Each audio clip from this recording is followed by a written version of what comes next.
G.I. Jane 2, can't wait to see it. All right?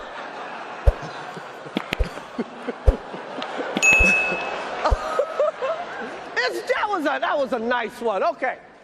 I'm out here. Richard. Oh, wow. Wow. Will Smith just smacked the shit out of me. Keep my wife's name out your fucking mouth. Wow, dude. Yes. It was a G.I. Jane joke. Keep my wife's name out your fucking mouth. I'm going to, okay? Jada, I love you. G.I. Jane 2, can't wait to see it. All right?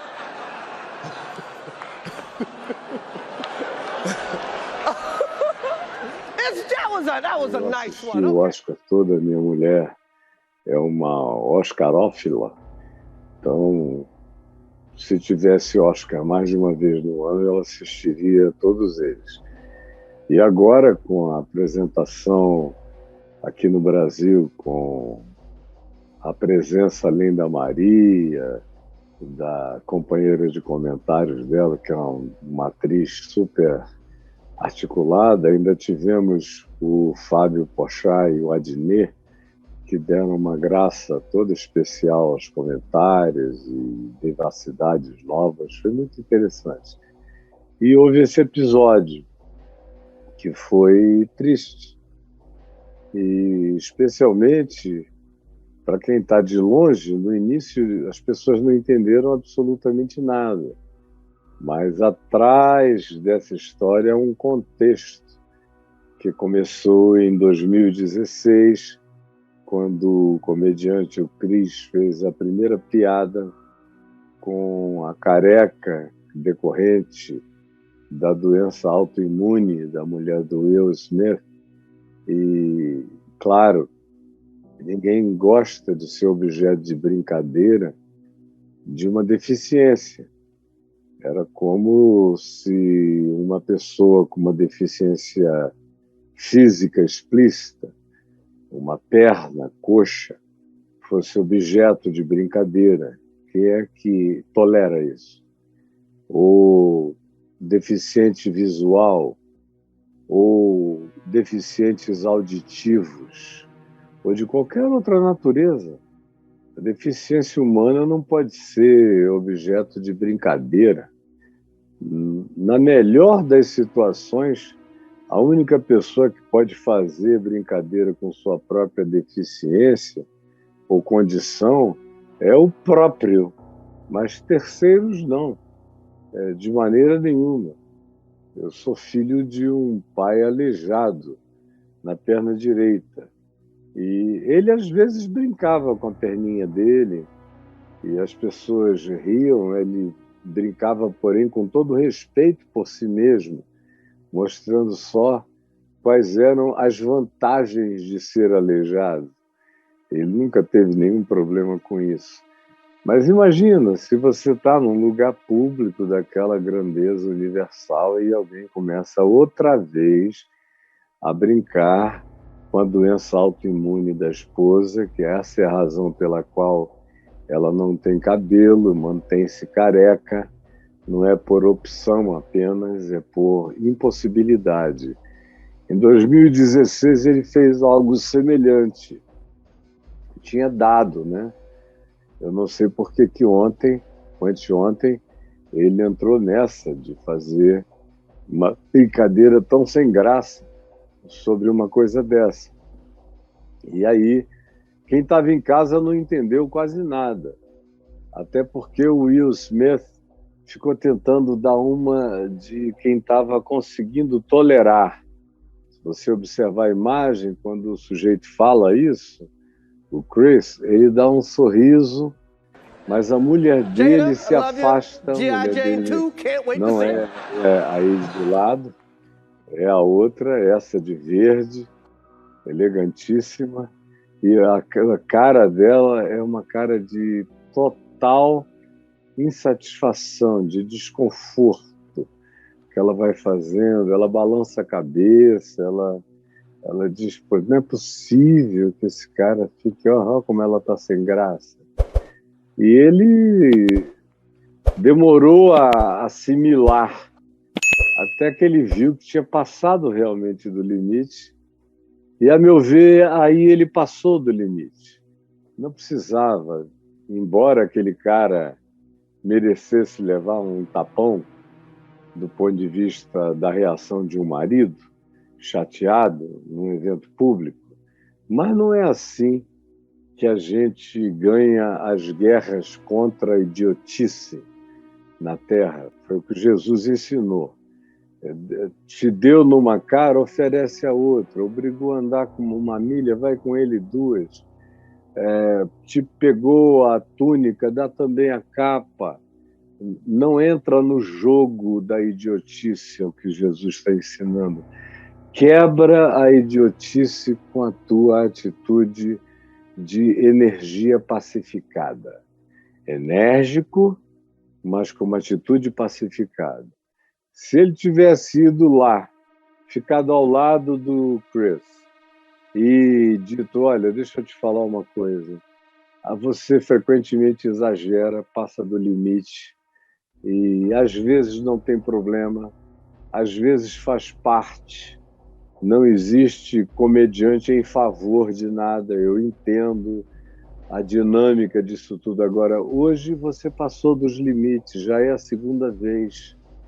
E se ele explicasse isso, dissesse isso, aquele auditório inteiro, que depois, quando ele recebeu o prêmio, se levantou para aplaudi-lo e muita gente até chorando, teria se erguido naquela mesma hora e teria dado razão total a ele e a gracinha teria acabado.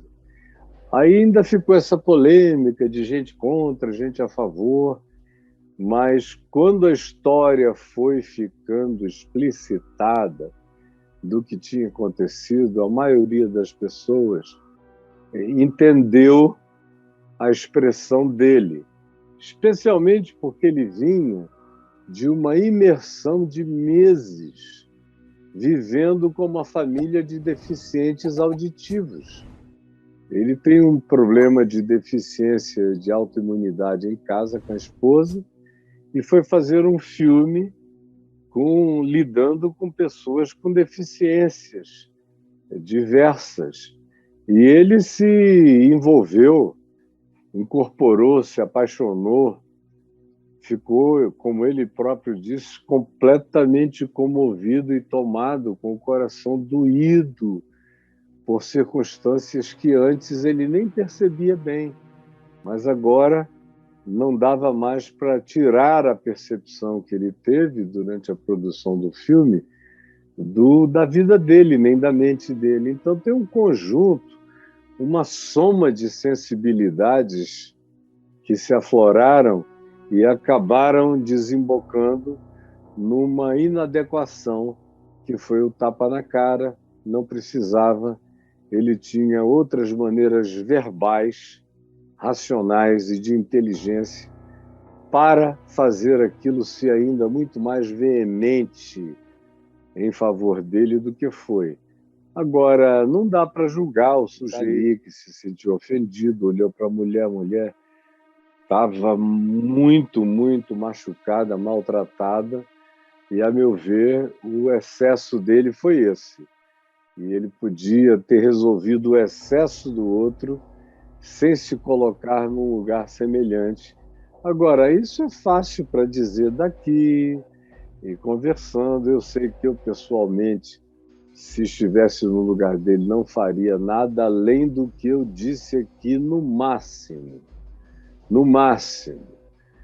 Talvez até nem isso. Talvez eu só chamasse o cara lá atrás e levasse 1 ou 2 testemunhas de gente que ele confia, como Denzel Washington e outros, e dissesse, olha, me deu muita raiva, deu vontade de subir, te dar um tapa no meio da cara, você foi inconveniente, o humor tem muita liberdade de expansão, mas ele tem limites, como qualquer outra forma de comunicação na vida, não tem licença para matar. O humorista não é um 007 com permissão para dizer qualquer loucura, qualquer bobagem, e os outros é que têm a obrigação da assimilação. Não é assim. Uma liberdade a mais, por isso é que é comédia, por isso é que é piada. Agora, existem coisas que passam da permissão, da liberdade de expressão e entram no ambiente de ofensividade. Eu, quando vi, lamentei muito, porque eu gosto muito do Will Smith. Ele é um cara que só faz filmes legais, leves, divertidos ou ficcionais interessantes. Cada vez ele está produzindo natureza mais humana, sempre cada vez mais humana, e filmes para o coração, para a mente, para o futuro. Como ele próprio disse, que ele está num processo de redenção pessoal, buscando aprender a viver melhor do que jamais antes. E para ele foi um setback terrível, de repente se reconhecer na animalidade de uma reação que ele, na vida, no cotidiano, está tentando todo dia vencer. Foi o que, na fala dele, em resumo, ele quis dizer, e para quem entendeu, foi o que ele disse. Então, não dava para começar o primeiro Papo de Graça depois do Oscar sem tocar nesse assunto. E deixar aqui um aviso. Tenho muitos amigos comediantes, muitos. De vez em quando eu dou um toque. Às vezes eu digo, cara, você é tão legal, tão capaz, tão engraçado, e até a sua sacanagem é tão apropriada. Agora toma cuidado, porque quando algumas pessoas ficam zangadas, às vezes elas o fazem com razão de ser. A gente tem que saber o lugar de parar e não pode se exceder. Eu mesmo gosto muito de ouvir uma brincadeira, uma piada, uma gracinha, mas a gente, até quando faz isso, não menciona nomes de pessoas. Como semana passada a gente brincou aqui, o Braulio e eu, sobre aquela coisa do mendigo e do cajado de Arão, mas sem mencionar nome do marido, nome da mulher, nome de ninguém. Quanto mais nomeadas as pessoas são, mais pessoais as situações se tornam. O ideal mesmo, dependendo da circunstância, é passar batido. Mas como a profissão do cara é essa, ele tem que ir até ao limite possível. Todo mundo tem que ter um teto naquilo que faz na vida. E eu espero que você tenha entendido isso